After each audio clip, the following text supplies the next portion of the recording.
Oke, sampai di sini ada yang mau bertanya dulu nggak, teman-teman? Oke, kita lanjut ke hepatitis B dulu ya. Nah, untuk hepatitis B, ini kita akan, bercerita sedikit tentang serologi ya. Jadi aku minta teman-teman, perhatiin, pelan-pelan. Kurang lebih bentuk virus hepatitis B itu kayak gini. Nah, sebelum kita lebih jauh, ada yang ingat nama dari virus hepatitis B apa? Hepatnaviridae. Oke, berarti kalau kalian lihat di sini materi genetik yang aku gambar, itu ada 2 strand karena dia double stranded DNA. Gitu ya, jadi dia DNA virusnya. Terus kalian lihat di paling luar itu ada surface, permukaan. Ini adalah permukaan dari virusnya. Di dalamnya ada banyak envelope-envelope gitu ya. Jadi ya, envelope itu ada di dalam bagian dari virusnya. Habis itu DNA itu dilindungi oleh kapsid. Kapsidnya ini akan membentuk yang namanya core. Kenapa dok aku ajarin kayak ginian ribet amat? Soalnya tubuh kita akan mengenali banyak antigen-antigen ini. Ya, contohnya, ketika virus itu masuk pertama kali ke dalam tubuh kita, yang dikenali pertama sama tubuh kita pasti bagian paling luarnya dulu dong. Itu apa? Itu adalah surface antigen. Jadi kalau kita deteksi di dalam darah ada nih surface antigen, artinya ada bukti bahwa virusnya sudah masuk ke dalam tubuh. Nih buktinya, antigennya aja ditemukan di dalam tubuh kita. Bisa paham? Kita kan ambil darah pasiennya. Kalau di dalam darahnya ketemu antigen S, HB itu hepatitis B, S itu surface, AG itu antigen. Ketemu HBsAg berarti sudah terinfeksi orang itu, gitu. Paham ya teman-teman ya? Nah, sekarang aku akan jelasin sedikit. Jadi S itu untuk infeksi. Begitu si virus itu masuk ke dalam tubuh kita, si virus itu akan mencari sel hepar, kemudian dia akan menginjeksikan DNA dia ke dalam DNA kita. Jadi kalau teman-teman lihat di sini, ada 2, DNA manusia itu yang hitam, DNA virusnya yang merah gitu ya. Jadi dia akan masuk ke dalam nukleus, dia akan meng-hijack DNA kita. Dia akan nempel sama DNA kita, terus bilang, "Woi, lu daripada kerjaan normal lu, mending lu bantuin gua bikin banyak komponen-komponen virus yang baru, kayak gitu. Paham teman-teman? Nah, sel hepar kita nggak suka dong, "Ini siapa nih kok ada orang asing tiba-tiba masuk," gitu, terus nyuruh-nyuruh lagi. Maka sel hepar kita akan lapor ke sel inflamasi. Dia akan mengeluarkan molekul namanya MHC1, kemudian MHC1 ini akan meng-attract CD8, teman-teman. Ya, ini adalah T cell, ya, killer. Oke, T cell cytotoxic. Dia akan datang, terus begitu dia lihat, "Oh iya ada MHC1 nih." Oke, hancurkan si selnya. Selnya akan mati. Jadi, sel hepar kita tuh baik, teman-teman. Ya begitu dia lihat, ada nih komponen virusnya, udahlah gue bunuh diri aja daripada harus diperbudak sama si virusnya. Kayak gitu kurang lebih ceritanya. Oke? Nah, sehingga hal yang pertama kali dilawan sama tubuh kita itu bukan surface. Karena surface antigen tidak menyebabkan problem di dalam tubuh kita. Yang menyebabkan problem di dalam tubuh kita adalah otak dari virus hepatitisnya, yaitu materi genetiknya, core-nya yang menjadi masalah di dalam tubuh kita. Jadi, sel inflamasi kita akan berusaha mengalahkan core-nya dulu. Kalau ditanya pada pasien hepatitis B, Dok, apa sih IgM dan IgG-nya? Ini kan prajurit kita nih, antibodi kita. Apa sih IgM dan IgG yang keluar? Melawan yang mana? Melawan envelope, melawan core, atau melawan surface antigen? Jawabannya yang pertama kali dilawan adalah core antigen dulu. Jadi kalau kita lihat di sini, ini core antigen maksudnya. Core antigen akan menghasilkan IgM dan menghasilkan IgG. Tubuh kita akan mau melawan si core antigennya. Artinya IgM dan IgG ini adalah tanda perlawanan tubuh kita bahwa pasien kita lagi berantem sama hepatitis B. Dia bikin prajurit untuk melawan si virusnya, core-nya. Oke, sekali lagi, IgM dan IgG adalah tanda perlawanan tubuh. Bisa paham? Oke. Nah, tadi aku lanjutin ceritanya. Jadi begitu si virus hepatitis B masuk ke dalam sel, dia akan dipaksa untuk membentuk senyawa-senyawa, komponen-komponen dari virus, termasuk komponen envelope-nya. Sehingga kalau kamu temukan di dalam darah pasien HbE Ag-nya positif, A for envelope, HbE Ag-nya positif, artinya tubuh pasien kita lagi aktif menghasilkan virus baru, lagi aktif membuat komponen virus baru. Proses itu namanya adalah replikasi. Oke, bisa paham teman-teman? Sampai sini? Yuk, sekarang kita lihat.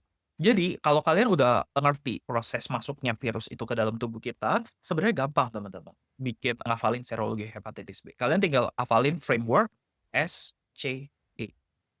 Nah, yang pertama kali masuk pasti S, ya kan? Surface yang pertama kali masuk. Jadi kalian harus lihat, begitu ada soal panjang-panjang, kalian harus cari HBS dulu, HBsAg dulu.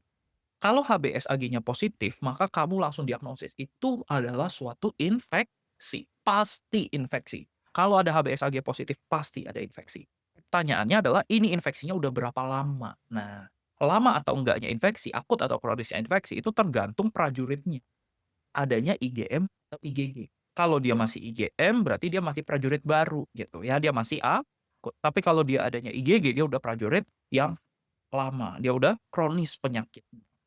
Jadi, habis lihat S, kalau S-nya positif, kamu lihat C. C itu kita bagi dua, IgM anti HBC atau IgG anti HBC. Oke, IgM itu tandanya akut, IgG itu tandanya kronis. Kalau nggak ada informasi IgM, IgG, bisa tahu nggak dok, ini penyakit akut atau kronis? Bisa. Lihat udah berapa lama dia sakit.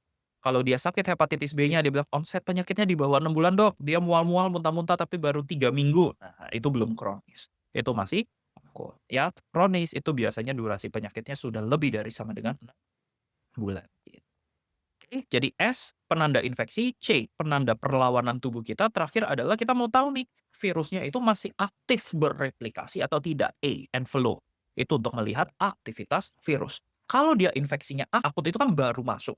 Berarti prajurit tubuh kita itu belum banyak. Jadi si virus pasti masih aktif bereplikasi. Yang namanya akut, pasti HBeAg-nya positif. Nggak mungkin enggak. Kalian nggak mungkin ketemu ada pasien IgM anti HBC positif, tapi HBeAg-nya negatif. Itu nggak mungkin, teman-teman. Ya, namanya akut pasti HBeAg-nya positif karena dia baru aja masuk, dia masih aktif bereplikasi. Tapi kalau dia udah kronis, nah kronis itu dia udah lama nih penyakitnya. Jadi kadang-kadang virusnya sebenarnya udah inaktif. Jadi dia sudah tidak lagi membuat virus-virus baru, HBeAg-nya sudah negatif. Sedangkan ada juga penyakit-penyakit yang kronis dan masih aktif bereplikasi. Jadinya kronis itu ada dua, teman-teman, cabang. Bisa replikatif, bisa non-replikatif. Bisa paham, teman-teman? Oke, biar kalian lebih ke gambar gitu ya, paling enak sih kalau kita tulis. Jadi urutannya jangan sampai lupa, aku tulis S, C, habis itu E gitu ya. Nah, teman-teman coba kalau misalkan aku tulis, ini pasien HBsAg positif. Oke, kira-kira ada infeksi atau enggak, teman? Tuh, berarti ada infeksi ya, infeksi positif. Nah, pertanyaan selanjutnya adalah C, ini infeksi akut atau kronis? Kalau misalkan aku tulisnya IgG anti HBC positif. Oke, ini berarti infeksinya kronis atau akut? Oke, bagus. Kalau dia IgG, dia kronis. Lebih dari berapa bulan kalau kronis? Betul, lebih dari 6 bulan. Berarti kita udah dapat diagnosis pasien. Dia adalah infeksi kronis. Masalahnya kronis bisa dua. Bisa kronis replikatif atau kronis aktif. Atau satu lagi kronis non-replikatif atau kronis inaktif. Kita harus lihat dari HBeAg-nya. Kalau HBeAg-nya aku tulisnya negatif, berarti dia masih replikatif atau non-replikatif? Ya, non-replikatif. Sehingga kalau kalian temukan gambaran seperti ini, gabungan tiga ini, diagnosisnya apa? Ini adalah suatu infeksi hepatitis B, HBsAg positif, yang sekarang sudah kronis dan sekarang non-replikatif. Jadi diagnosis lengkapnya kayak gitu. Infeksi hepatitis B kronis non-replikatif, kayak gitu. Oke?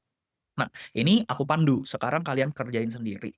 Kalau misalkan ada pasien HBsAg positif, terus sekarang IgM anti HBC positif, habis itu IgG anti HBC negatif, habis itu HBeAg positif. Oke, ini diagnosisnya apa, teman-teman? Oke, kalau akut ingat pasti replikatif, jadi nggak usah disebut. Nggak ada cerita IgM tapi HBeAg-nya negatif, itu nggak mungkin. Jadi kita cuma bilang ini adalah infeksi Hep B akut, udah selesai. Gitu. Orang udah tahu kalau akut pasti replikatif, nggak mungkin non replikatif kayak gitu. Bisa paham ya teman-teman ya? Jadi dari sini kalian udah belajar 3 dari 6 dari 6 serologi hepatitis B. Kita udah tahu 3. Udah lumayan banget teman-teman. 3 lagi apa dok? Nah, semua 3 yang kita pelajarin, infeksi akut, infeksi kronis non-replikatif, sama infeksi kronis replikatif, itu asumsinya HBsAg-nya positif. Problem akan muncul kalau HBsAg negatif. Ya kan? Kalau HBsAg negatif gimana dok? Oke, sekarang kita pelajarin. Aku gambar di sini aja, jelasinnya lebih enak. Kalau HbS Ag-nya negatif, ada 3 kemungkinan. Kita mulai dari yang pertama dulu. Oke, HbS Ag negatif berarti, kemungkinan pasiennya tidak pernah terinfeksi, ya dong? Jadi, tubuh kita itu ini, gimana ya biar aku jelas, sebentar ya teman-teman, ini biar aku pengen kalian hafal soalnya. HbS Ag negatif aku tulis dulu deh kemungkinannya, bisa sembuh, bisa sudah divaksinasi, atau ada yang namanya window period, aku akan jelasin window period itu apa. Oke, kita mulai dari vaksinasi dulu. Oke, vaksinasi itu artinya pasiennya pernah sakit nggak? Nggak dong, vaksinasi kan mencegah jangan sampai dia hepatitis B, berarti dia nggak pernah sakit. Karena dia nggak pernah sakit, maka dia HbS Ag-nya negatif. Bisa paham? Oke, sebenarnya apa sih, Dok, yang dilakukan sama vaksinasi? Nah, kalian harus tahu dulu nih, ketika virus itu perang sama tubuh kita, ketika virus itu perang sama sel makrofag atau sel imun di tubuh kita maunya ngalahin virusnya dong. Oke, kalau virusnya sudah kalah, artinya virusnya kalah, nah kita menang, maka tubuh kita akan membentuk antibodi tanda kemenangan. Jadi anti-HbS itu bukti bahwa tubuh kita sudah berhasil mengalahkan virusnya.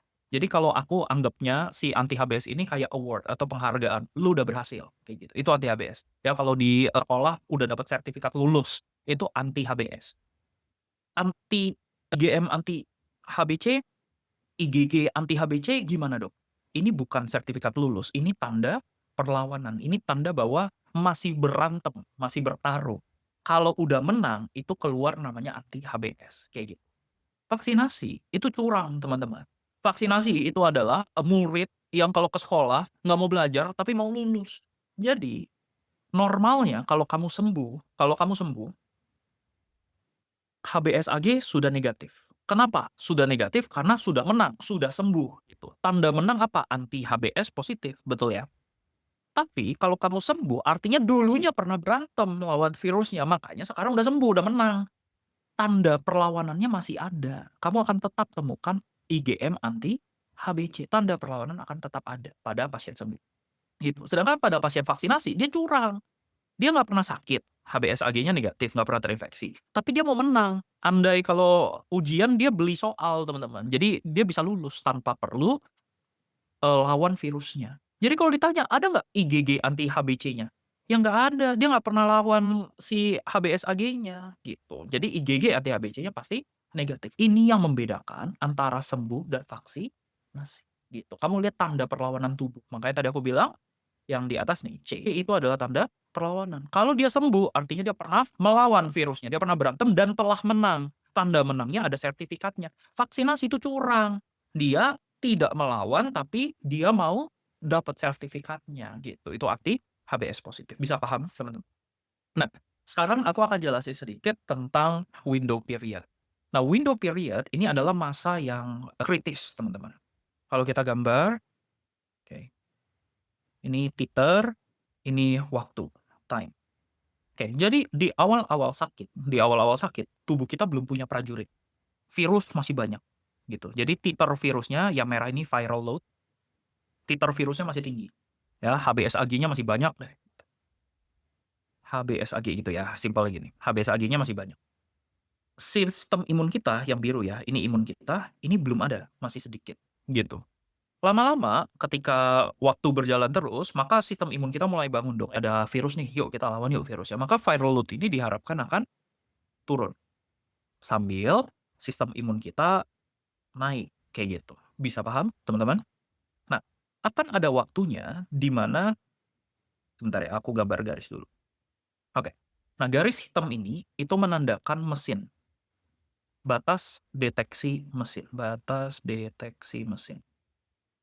Oke. Ini adalah anti-HbS. Yang biru itu anti-HbS, yang merah itu HbS Ag gitu. Nah, jadi akan ada tahap di mana mesin kita, mesin yang ngecek darah kita, itu nggak bisa mendeteksi viral load karena angkanya terlalu rendah. Masih ada virusnya di dalam tubuh kita, tapi mesin kita udah nggak bisa ngecek. Karena batas deteksi mesinnya dia udah di bawah batas deteksi mesin kita. Anti-HbS lagi naik, tapi belum sampai batas deteksi mesin kita juga. Jadi akan ada period waktu di mana sebentar aku gambarin dulu. Oke. Akan ada waktu di mana HbS Ag tidak ketahuan, anti HBS juga nggak kelihatan. Jadi period yang di bawah ini adalah yang kita sebut sebagai window period. Ini adalah periode di mana HBsAg itu nggak kelihatan, anti HBS juga nggak kelihatan. Bukan karena nggak ada virusnya, bukan karena nggak ada antibodinya, tapi karena dia di bawah batas deteksi mesin kita. Window period adalah saat-saat kritis, teman-teman. Kenapa? Karena ini awal perang nih. Makin lama perang berjalan, makin kalah nih. Bagus dong, viral load makin turun, anti HBS makin naik, which is good. Tubuh kita lagi mau menang nih. Ini adalah periode di mana kita nggak bisa lihat perangnya lagi siapa yang menang. Jadi, pada keadaan-keadaan tertentu, si viral load yang tadinya udah rendah, dia bisa naik lagi ke atas. Oke? Kadang-kadang dia bisa viral load-nya turun, nol, habis, kalah berarti virusnya.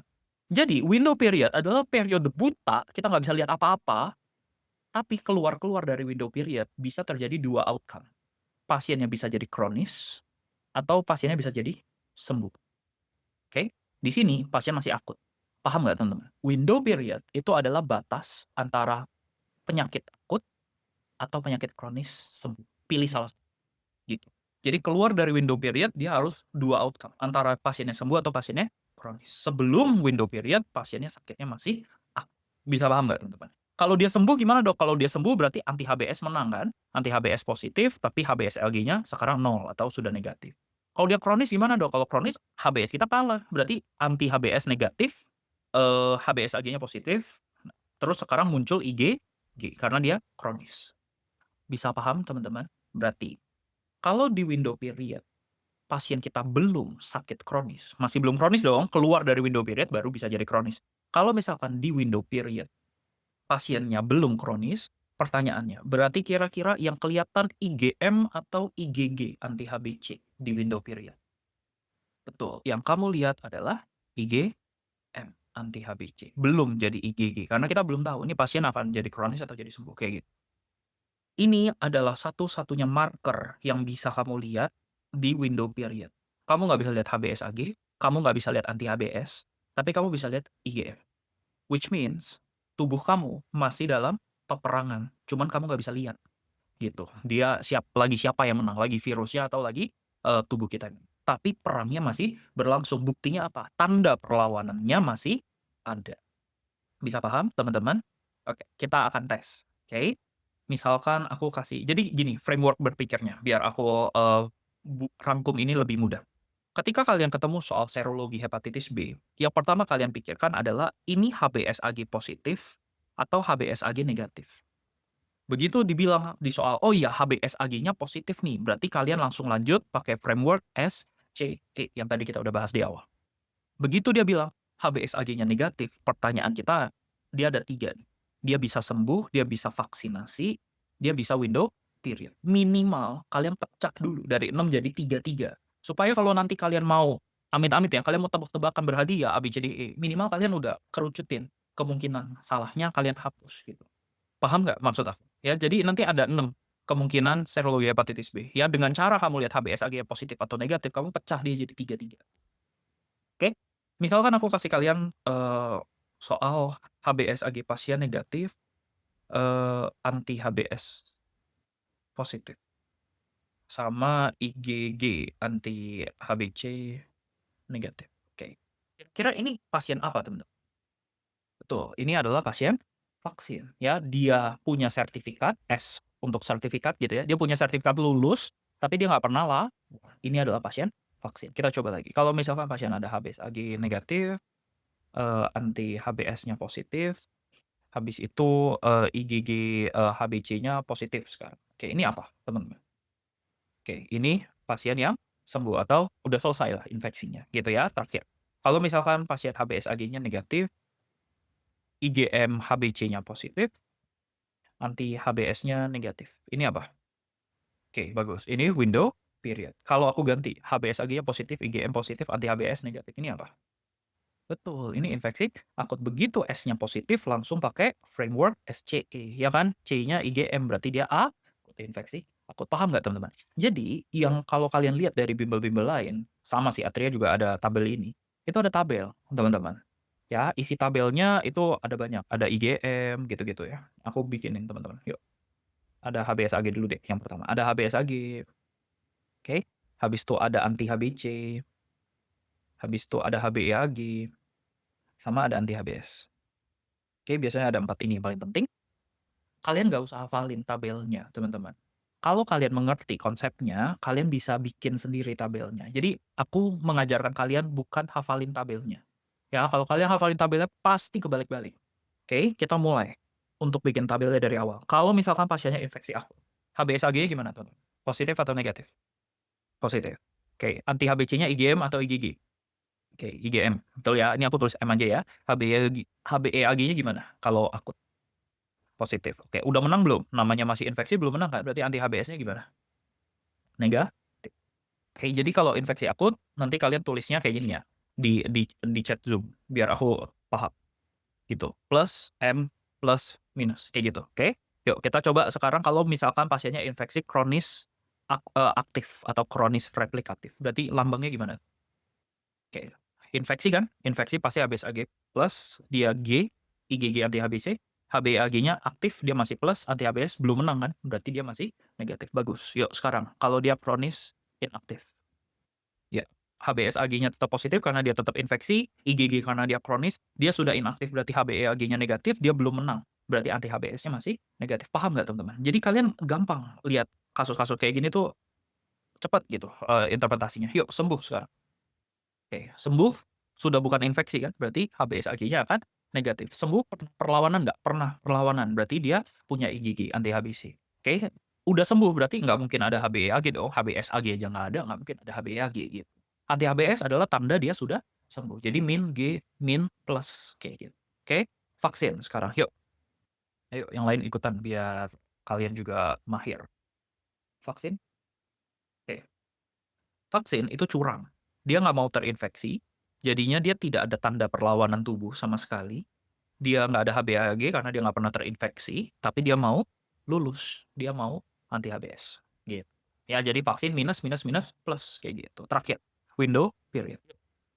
Oke, udah ada yang jawab, tapi di personal chat. Kita lihat ya, kalau window period, apa? Window period adalah periode di mana kita nggak tahu virusnya ada apa enggak, kita nggak bisa deteksi, kita nggak tahu anti-HBs-nya ada apa enggak, kita nggak bisa deteksi. Jadi di window period yang pasti nggak ada adalah HBsAg dan anti-HBs. Satu-satunya tanda bahwa dia masih perang, masih berantem, itu adalah tanda perlawanan. Dia ada M. Gitu. Ya HBAG gimana? HBeAg bisa positif, bisa negatif. Ini nggak penting, teman-teman.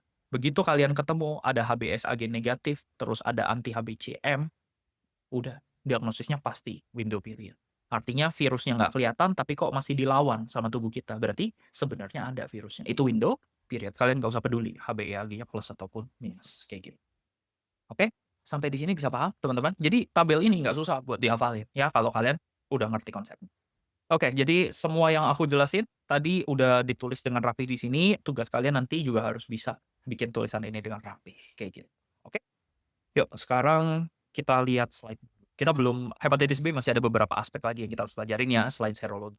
Yuk, tadi kita udah bilang infeksi akut sama infeksi kronis batasnya adalah 6 bulan gitu ya. Nah, infeksi akut itu biasanya self limiting, teman-teman. Jadi kita nggak kasih antivirus kalau infeksi akut. Sedangkan kalau infeksinya kronis, kita akan berikan antiviral. Kita akan berikan antivirus. Hati-hati, teman-teman. Ya, tadi aku bilang, pasien-pasien yang infeksi akut pasti akan mencapai window period pada suatu waktu. Dari window period, ada 2 outcome yang bisa terjadi. Dia bisa jadi kronis atau dia bisa jadi sembuh. Yang kita harapkan adalah ke arah sembuh, gitu. Tapi kalau dia jadi kronis, penyakitnya bisa menyebabkan gagal hepar atau yang kita sebut sebagai sirosis hepatis. Jadi kalau ditanya kapan pasien hepatitis B bisa jadi sirosis, dia harus lewatin masa infeksi kronis dulu. Gitu. Oke. Nah, ini ada viral load. Jadi selain pakai HBeAg, kita juga bisa pakai viral load untuk menunjukkan dia replikatif atau non replikatif ya. Kalau dia viral load-nya banyak, artinya DNA-nya banyak banget, ya berarti dia masih aktif berkembang biak. Kalau dia DNA-nya sedikit, berarti dia non replikatif. Oke, ini tadi kita udah bahas semuanya, nggak usah dihafalin teman-teman. Sekarang baru tata laksana. Teman-teman harus ingat, hepatitis B akut itu nggak perlu obat antivirus. Jadi terapi cuma suportif, sama kayak hepatitis A. Hepatitis A cuma ada akut, dia suportif juga. hepatitis B kronis sekarang yang jadi masalah. Pertanyaannya mau kasih obat apa nih? Oke, kita punya banyak golongan obat yang jadi first line itu tenofovir. Jadi setiap kali ada pilihan tenofovir, kamu pilih tenofovir. Oke, kapan kamu pakai pegylated interferon, Dok? Nah, pegylated interferon itu kalau di pedoman kita itu kayak gambling, teman-teman. Kenapa? Karena obat PEG alpha itu efek sampingnya banyak, oke, tapi untungnya adalah kamu nggak perlu minum obat seumur hidup. Oke, kamu tinggal minum obat selama beberapa bulan kalau nggak salah, habis itu udah selesai.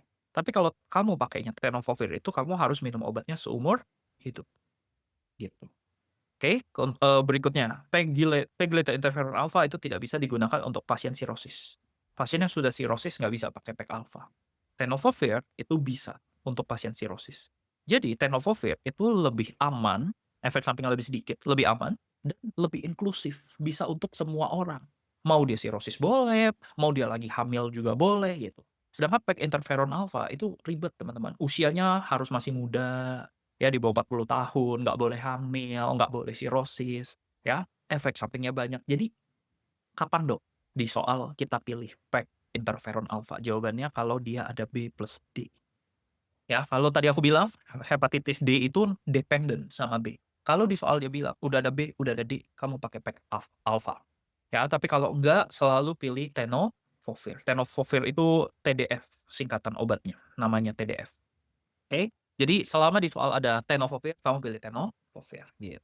Oke, ini sampai sekarang berlakunya kayak gini ya, di WHO, di pedoman Indonesia. Di pedoman Indonesia tuh tiga-tiganya first line, teman-teman. Ya, tiga-tiganya first line, jadi nggak bisa pilih salah satu sebenarnya. Ya, makanya aku ketokin palu buat kalian, udah, kalau nanti ada tiga-tiganya, pilih yang mana Dok? Pilih tenofovir, itu yang paling aman. Oke, kalau pasien sudah sirosis gimana Dok? Pasien sudah sirosis sudah hopeless, heparnya udah rusak. Ya, jadi tata laksana sirosis definitifnya cuma satu, yaitu transplantasi. Sekarang kita bahas sedikit tentang vaksinasi yuk. Hep B adalah salah satu, penyakit yang vaksinnya banyak banget teman-teman. Dari kamu lahir aja kamu udah divaksin, namanya HB0 gitu ya. Itu biasanya dalam 24 jam setelah kamu lahir udah disuntik. Itu namanya HB0. Terus nanti kamu akan dapat dalam bentuk DPT, HB, HIV, betul ya? HB-nya itu adalah hepatitis B, itu sering banget teman-teman. Ya, jadi hepatitis B kamu harus ingat, apa sih isi dari hepatitis B? Hepatitis B itu adalah HBsAg bohongan, teman-teman. Jadi HBsAg rekombinan kita bilang. Makanya setelah divaksin hepatitis B, kamu bisa menghasilkan anti HBs karena yang dikasih adalah HBsAg. Makanya hasil vaksinasi adalah anti HBs positif. Siapa aja yang divaksin hepatitis B? Oke, biasanya semua bayi baru lahir yang tadi aku bilang HB0 itu akan dikasih sama kita-kita. Ya, kalau kita lagi mau koas, ingat-ingat kita disuruh suntik hepatitis B gitu ya, karena tenaga kesehatan beresiko untuk kena. Kalau untuk orang dewasa, kita akan suntik 3 kali, teman-teman. Ya, singkatannya 016. Saat suntikan pertama, 1 bulan kemudian suntikan kedua, 6 bulan kemudian suntikan ketiga, 016 kalau untuk orang dewasa. Nah, terakhir, soal hepatitis B itu ini, teman-teman. Ini sering keluar belakangan. Jadi ini ibu hamil yang hepatitis B, HBsAg-nya positif, itu gimana tata laksananya? Oke, tata laksana ibu sama tata laksana bayinya. Oke. Untuk ibu hamil, kamu pecah dua, teman. Kamu lihat apakah dia lagi aktif bereplikasi atau tidak. Oke. Kalau viral load-nya di atas sama dengan 200.000, berarti ini banyak banget. Atau HBeAg-nya positif, berarti dia aktif bereplikasi. Maka kita akan mulai obat tenofovir, tapi tenofovir ini cuma boleh dimulai di trimester 3. Oke, jadi mulai tenovovirnya di usia kehamilan 28 minggu. Tujuan kita adalah kapan kita kasih tenofovir ini kita mau turunin transmisi. Kita nggak mau bayinya sampai kena gitu. Jadi di trimester 3 kita kasih tenofovir sampai 1 bulan pasca persalinan. Jadi minum obatnya lama tuh teman-teman. Oke, itu kalau ibunya viral load-nya segitu. Bayinya gimana? Begitu bayinya lahir, kita kasih HB0. HB0 mah semua bayi deh. Bayi sakit kayak bayi nggak sakit, pokoknya vaksin pasti dikasih. HB0 pasti dikasih. Sama kamu akan kasih dia HBIg. HBIg ini adalah imunoglobulin pasif, teman-teman. Kita suntikin HBIg untuk melawan virus-virus dari ibu yang kemungkinan udah nyampe bayi. Gitu. Jadi HB0 sama HBIg, kita kasih dua-duanya. Paham teman-teman? Sekali lagi, kalau misalkan ibu hamil, viral load-nya tinggi atau HBeAg-nya positif, artinya dia aktif bereplikasi, kamu harus mulai tenofovir di trimester 3 sampai 1 bulan pasca persalinan. Oke, sekarang kalau HbS-Ag-nya yang kuning, teman-teman. Yang kuning ini adalah pasien-pasien yang ibunya terancam.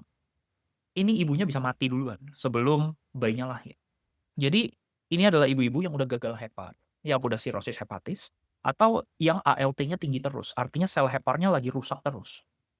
Heparnya lagi dirusak terus sama si virusnya. Sehingga ini tujuan pengobatannya adalah untuk menyelamatkan ibu. Kalau yang di atas, kita mau mencegah transmisi bayi. Kalau yang di bawah, ibunya udah sirosis. Ibunya bisa mati gitu. Jadi kita nggak peduli dia di usia kehamilan berapapun, kita kasih tenofovir. Oke? Nanti anaknya, janinnya jadi ada kelainan kongenital, Dok. Nggak apa-apa. Ingat, di kedokteran konsep utama adalah selamatin ibu sebelum selamatin janin. Ya, konsepnya kayak gitu. Jadi kalau udah sirosis hepatis harus dikasih tenofovir segera. Nanti ketika bayinya lahir ya konsepnya sama, kasih HB0, kasih HBIG, tetap sama gitu. Ya, yang beda adalah tata laksana di ibunya. Bisa paham? Gimana kalau misalkan ibunya HbS-Ag-nya positif, tapi lagi nggak aktif kok, gitu ya, lagi inaktif nih, HbA1g-nya negatif, viral load-nya rendah, kayak gitu. Kalau dia kayak gitu, kamu cek ALT dia setiap 3 sampai 6 bulan, karena kamu takut nanti tiba-tiba pasiennya sirosis hepatis lagi, ya ALT-nya naik terus atau viral load-nya jadi tinggi. Ya, begitu bayinya lahir gimana? Bayinya lahir tetap dikasih HB0 sama HBG di usia 24 jam. Oke, jadi tata laksana untuk bayi selalu sama, HB0, HBG, HB0, HBG. Yang beda adalah di ibunya. Kamu mau kasih tenofovir atau ya ini program yang paling baru, teman-teman. Ya, tahun 2023 kayak gitu. Nanti ada soalnya, kita akan latihan. Ini tadi dosis untuk vaksinasi dewasa ya, 016, jangan sampai lupa. Jadi aku sekaligus mau refresh ingatan kita tentang serologi hepatitis B, sekaligus aku mau tambahin beberapa hal gitu yang ada di ujian kita kemarin, kayak gitu ya. Jadi kalau kita ingat, untuk penyakit hepatitis B, serologinya itu kita selalu pakai framework ECE. Cara berpikirnya selalu ECE dulu. Kita harus pikir apakah HbS-Ag-nya positif atau negatif gitu ya. Jadi S itu direpresentasikan dengan HbS-Ag. Oke. Habis itu HbC itu kita lihat anti HbC-nya, apakah dia IgM atau IgG ya. Ini menandakan perlindungan gitu kan. Atau kalau kemarin aku sebutnya pas ngajar, ini menandakan perlawanan sistem imun kita ya melawan si virus hepatitis B-nya. Kemudian yang E itu kita pakai patokannya HbA1g ya. Untuk apa nih HbA1g itu? Untuk replikasi virus. Oke. Nah, kemarin kita, jadinya menyimpulkan, oke kalau misalkan HbS-Ag-nya positif, berarti kita bilang ini adalah suatu infeksi, ya kan? Untuk mencari dia infeksi akut atau infeksi kronis, kita harus lihat C-nya, betul ya? Kalau dia infeksi akut, berarti dia masih IgM, kayak gitu. IgM anti apa nih, Dok? Huruf C, berarti IgM anti HbC, gitu. Sedangkan kalau yang kronis, berarti dia IgG anti HbC, kayak gitu. Oke, sampai di sini masih gampang ya teman-teman ya. Nah, kemarin pas di kronis itu aku ajarin kalian untuk lihat E-nya aja, kayak gitu. Kronis kita bagi menjadi 2 gitu ya, ada yang kronis aktif atau replikatif, ada juga yang disebut sebagai kronis inaktif atau kronis non replikatif. Kalau yang aktif itu HbA1g-nya itu positif, kalau yang inaktif itu HbA1g-nya negatif, kayak gitu kan. Nah, aku pengen sekarang kita ketika belajar yang kronis gitu ya, kita belajar klasifikasi yang lain gitu. Jadi, ini klasifikasi yang lebih baru dan ini yang keluar di ujian kalian kemarin, kayak gitu. Jadi di klasifikasi yang baru, imun, bagian yang kronis itu kita bagi menjadi 4 fase, teman-teman. Oke, sebentar kita rapihin dikit. Oke, kita bagi dia jadi 4 fase. Oke, apa aja fasenya? Semuanya fasenya dinamain depannya immune gitu. Jadi kita copy paste 3 kali gitu ya. Semuanya namanya ada immune-nya. Nah, yang pertama itu yang kita sebut sebagai immune tolerant. Oke, yang kedua namanya immune active, yang ketiga immune control, yang keempat immune escape. Oke, ini singkatannya adalah TACE gitu. Oke, TACE. Jadi kronis kita bisa bagi menjadi TAC sama E kayak gitu. Kayak dia emang toleran, aktif, kontrol, atau escape. Nah, ini ceritanya tuh kayak gimana sih, Dok? Oke, kita ingat-ingat sedikit yuk. Ketika virus masuk ke dalam tubuh kita, Ceritanya misalkan ini adalah sel Hepar gitu ya. Ketika virus masuk ke dalam si sel Hepar, aku cerita waktu itu yang jahat sebenarnya adalah si DNA-nya gitu ya, DNA dari HBV-nya. Oke, kenapa? Karena DNA HBV ini akan meng-hijack si sel-sel tubuh kita, kemudian dia akan berkembang biak, kayak gitu. Nah, pada immune tolerant phase si sel tubuh itu tidak, apa ya, dia tidak merasa bahwa tubuhnya, dikendalikan, gitu. Sehingga yang namanya immune tolerant artinya sistem imunnya menoleransi adanya si partikel-partikel virus ini. Nah, apa sih yang dilakukan sama si DNA HBV ini? Oh, DNA HBV ini akan menghasilkan HBe-Ag, dia akan menghasilkan envelope, ya kan, HBsCe. Dia akan menghasilkan envelope untuk replikasi virus. Jadi, pada immune tolerant phase, si pasiennya akan tidak menyerang si virusnya, dia tidak menyerang si sel Heparnya, tapi si virusnya bebas untuk bereplikasi.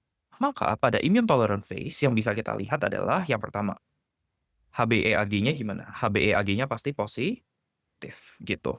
Yang kedua, ada nggak anti-HBe? Nah, di sini kita kenalan sama yang baru ya, anti-HBe. Ada nggak anti-HBe? Nggak ada, karena dia tidak dilawan, gitu. HBeAg-nya sama sekali tidak dilawan. Oke, berikutnya yang kita cek adalah livernya gimana, hatinya gimana, ALT-nya gimana. Oke, ALT itu SGPT. Oke, SGPT-nya akan normal-normal aja, baik-baik aja. Oke, yang terakhir adalah bagaimana jumlah virusnya. Jadi kita bilangnya ini HBV DNA atau kita sebutnya ini adalah viral load. Gimana viral load-nya? Nah, pada pasien dengan immune tolerant, virusnya bebas nih berkembang biak tanpa ada respon imun, gitu kan. Jadi HBV DNA-nya akan sangat-sangat tinggi, ya. Angkanya bisa sampai jutaan, teman-teman. Oke, di HBV DNA. Sampai di sini bisa paham, teman-teman? Nah, kalau dia virusnya udah mulai banyak gitu ya, udah mulai merusak-merusak, nah, suatu saat sistem imunnya bisa aktif lagi, gitu. Dia bisa keluar aktif lagi.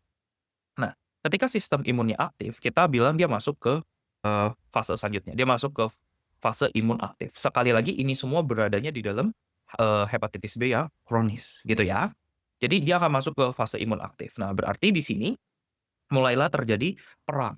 Apa tuh yang perang, Dok? Nah, HBeAg-nya tetap positif, dia masih ngeluarin, tapi sekarang anti-HBe-nya itu masih negatif, oke. Tapi sekarang si ALT-nya itu sudah naik. Oke, kenapa naik, Dok? ALT bukannya artinya kerusakan sel Hepar, betul.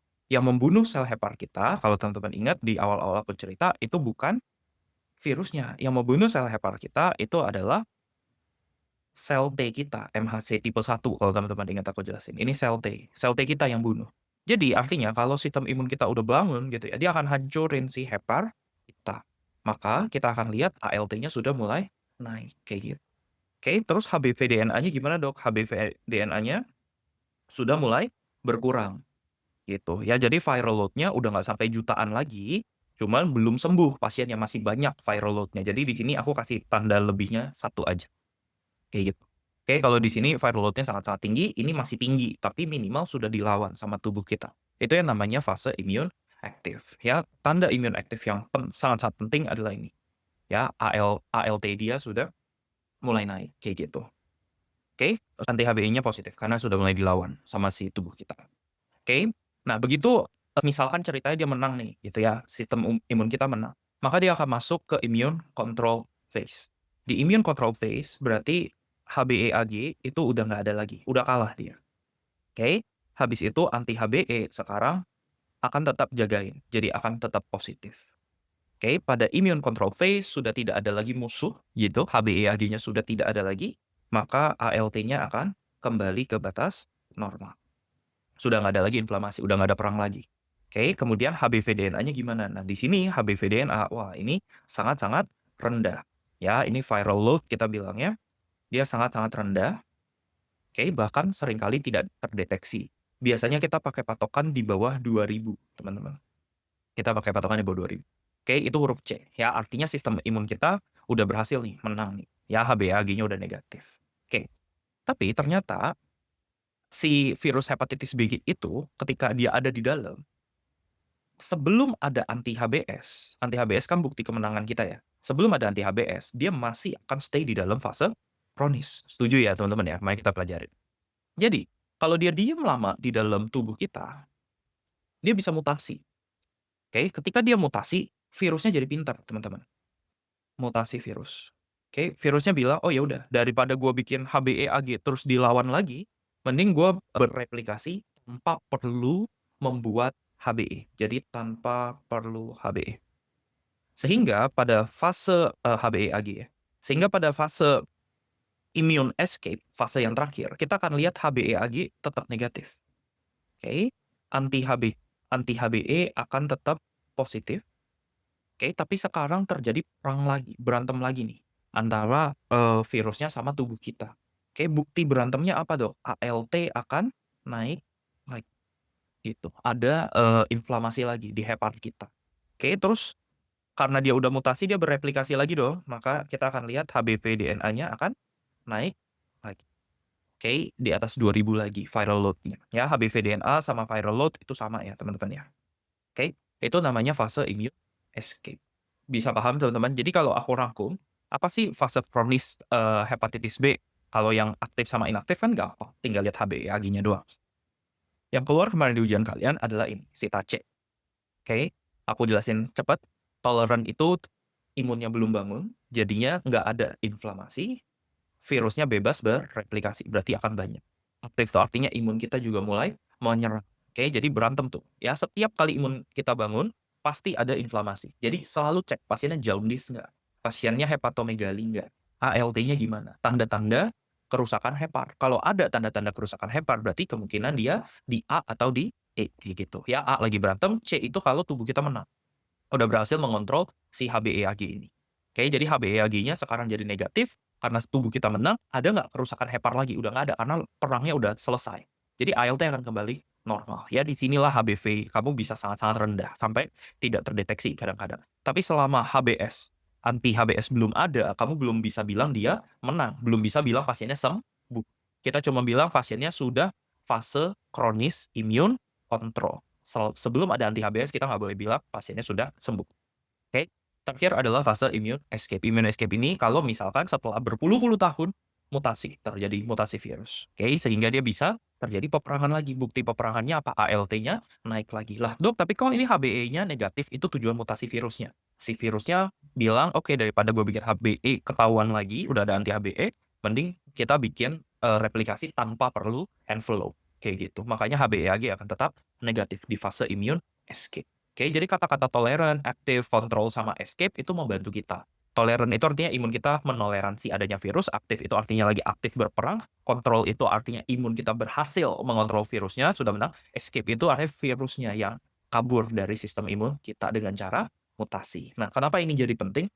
Kemarin kita belajar di hepatitis B, kapan kita obatin seseorang dengan hepatitis B? Saat aktif atau saat kronis? Kita akan obatin hanya saat kronis. Ya, aku waktu itu jelasin hepatitis B aktif tuh bisa sembuh sendiri. Ya, yang susah adalah yang kronis. Pertanyaannya, kronis di fase mana dok yang kita kasih obat gitu? Yang kita berikan obat itu adalah kronis di saat ada inflamasi.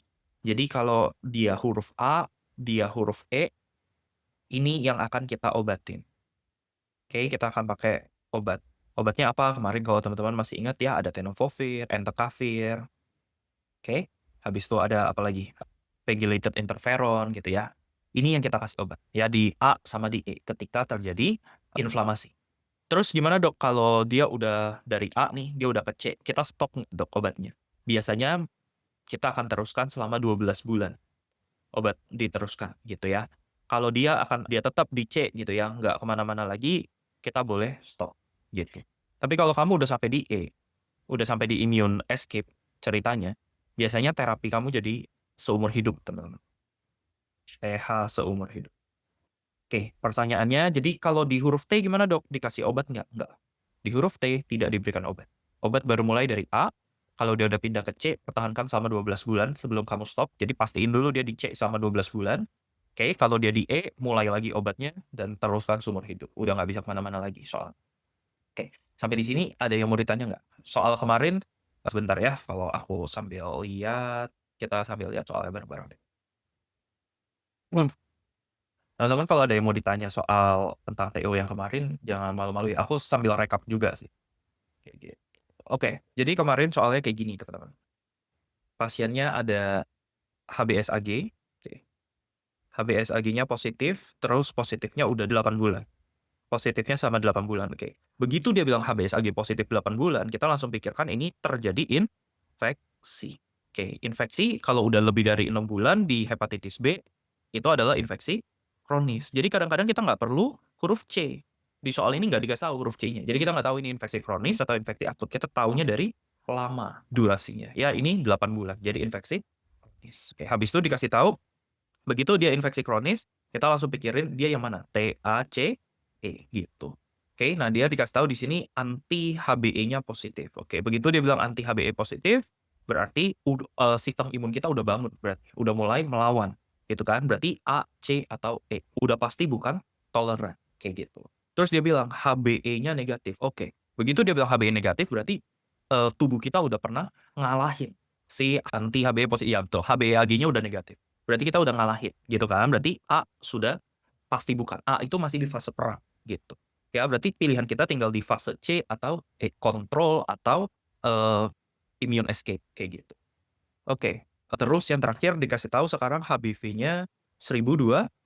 1.200 itu kurang dari 2.000. Kalau dia kurang dari 2.000 berarti dia tidak terdeteksi. Berarti dia belum mutasi, belum escape.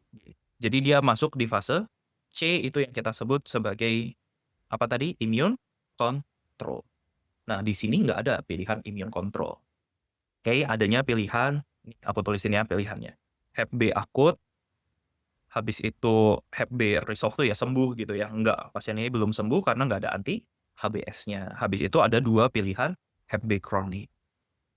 Oke, Hep B kronik yang pertama itu fase inaktif, Hep B kronik yang kedua itu fase immune clearance. Oke. Immune clearance itu sama immune active itu sama. Jadi ini sama clearance itu sama, teman-teman. Oke, jadi pasien kita kan dikontrol, bukan diaktif. Ya, jadi jangan pilih yang immune clearance. Terus kita pilih yang mana, Dok? Kita akan pilih yang fase inaktif. Ya, sama kan ini kayak yang di sini. Yang algoritma yang dulu aku ajarin. Ya, kalau dia IgG anti HBC-nya diikuti dengan HbA negatif, udah pilih aja yang inaktif kayak gitu. Oke, jadi teman-teman punya 2 cara berpikir ya sekarang kalau di hepatitis B kronis. Kalau misalkan pilihannya nanti tentang immune, berarti kalian pakai framework berpikirnya TACI, kayak gitu. Ya, tapi kalau dia cuma bagi 2 aktif inaktif ya udah berarti pakai yang kemarin aku ajarin cara biasa. Oke, sampai di sini ada yang mau ditanya dulu nggak? Bisa dipahamin? Oke, nanti aku berharap kalian sambil pelan-pelan dengerin rekamannya ya. Harapan aku sih kalian bisa bikin ini sendiri gitu. Jangan dihafalin gitu. Pakai logikanya aja. Oh ya, di sini belum bangun, di sini udah bangun, di sini udah menang, di sini mutasi. Berarti apa yang terjadi? Oke? Ada pertanyaan, "Dok, bagaimana dengan reaktivasi?" Oh ya. Jadi ada istilah reaktivasi sama relapse gitu ya. Oke. Jadi kalau yang namanya relapse itu sakit, habis itu kita kasih obat, sebentar, sakit kita kasih obat, habis itu sembuh, bukan sembuh ya, gejala berkurang gitu kan, gejala kurang. Nah, habis itu obatnya kita kurangin, begitu obatnya kita kurangin, pasiennya sakit lagi. Bisa paham? Jadi pencetus relapse itu istilahnya adalah kalau obatnya kita turun, gitu. Kalau reaktivasi itu ceritanya beda. Ini pasiennya sakit, oke, kita kasih obat, habis kita kasih obat gejalanya berkurang dong atau pasiennya sembuh lah, viral load hilang misalkan. Terus ada kejadian imunosupresi. Oke, imunosupresi bisa apa, Dok? Bisa misalkan gara-gara pasiennya kemoterapi. Atau misalkan pasiennya sakit berat yang lain gitu, yang bikin dia imunosupres. Atau dia minum obat kortikosteroid dan seterusnya. Dia imunosupresi atau dia usianya jadi tua gitu, imunosupresi, dia kembali ke sakit lagi. Jadi apa yang membedakan reaktivasi sama relapse? Pencetusnya. Kalau reaktivasi adalah akibat tubuhnya yang mengalami masalah. Ya, jadinya pasien sakit lagi. Kalau relapse itu gara-gara kita turunin dosis obatnya. Ya, begitu kita hentikan obatnya, pasiennya kembali sakit lagi. Ya, biasanya ini alasan kenapa kita nggak mau stop pasien yang sudah immune escape. Gitu. Kita nggak mau stop obatnya, kasih aja seumur hidup, kita nggak mau pasiennya relapse gitu. Ya, tapi kalau reaktivasi ini kalau terjadi keadaan imunosupresi. Terus gimana, Dok? Kita antisipasinya biasanya pada pasien-pasien yang sudah sakit hepatitis B gitu ya.